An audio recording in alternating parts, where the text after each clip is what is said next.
Good morning everyone! Pagkarating nga pala namin dito sa Ormoc ay dumiretso muna kami dito sa McDo para mag-almusal.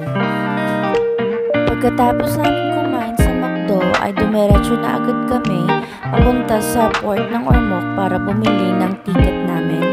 Papuntang Cebu kasi 9:30 AM daw ang susunod na biyahe papuntang Cebu. Nasa loob na kami ng port ng Ormoc at pumila muna yung kasama namin para magbayad ng terminal fee at para makapag-check-in na din kami sa loob. Fast forward tayo. So after po ng 3 hours na biyahe namin from Ormoc to Cebu ay nakarating na po kami ng Cebu.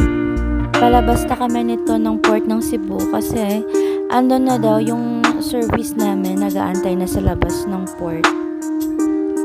At dito na nga po kami ngayon sa sasakyan. Papunta na po kami sa Lapu-Lapu City kung saan po kami mag-i-stay ng 1 week.